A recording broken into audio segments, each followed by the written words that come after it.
కొంతమంది మాట్లాడుతున్నారు నాయకులే, జనసేన అనేది ఆంధ్ర పార్టీ, వాళ్ళకి ఇక్కడ ఏం పని. ఆ విధంగా చూసుకుంటే కాంగ్రెస్ అనేది ఎక్కడ పార్టీ అండి? తెలంగాణలో పుట్టిందా? బీఆర్ఎస్ పార్టీ అనేది ఇంతకు ముందు టీఆర్ఎస్ అనేది ఉండేది. ఇప్పుడు బీఆర్ఎస్ ఎందుకు మార్చుకున్నారు? భారతీయ రాష్ట్ర సమితి. ఏ తెలంగాణ రాష్ట్ర సమితి అంటే వాళ్ళకి చులకనగా అనిపించిందా? తక్కువగా అనిపించిందా? కాదుగా. వాళ్ళు మిగతా వేరే రాష్ట్రాల్లో వెళ్ళి పోటీ చేయాలనుకుంటున్నారు. అక్కడ ఏదో మార్పు తీసుకురావాలని ఆలోచనతోనే మార్చుంటారు. అలాగే చెప్తున్నాను, మా జనసేన పార్టీ జాతీయ పార్టీ, జనాల కోసం ముందుకెళ్తున్న పార్టీ. తెలంగాణనే కాదు, రేపు కర్ణాటకలో మేము పోటీ చేస్తాం, తమిళనాడులో పోటీ చేస్తాం.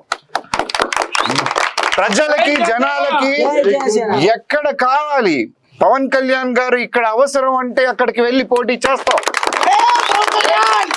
మేము కామ్గా వచ్చి ఎవరిని ఏం మాట్లాడలేదు. మేము వచ్చి మున్సిపల్ ఎలక్షన్స్ లో పోటీ చేస్తున్నాం అని మా నామినేషన్లు వేసుకుని చేసుకుని మా పనులు చేసుకుని మేము ముందుకెళ్తున్నాం. ఎందుకు భయం ఈ రాజకీయ నాయకులకు సడన్ గా?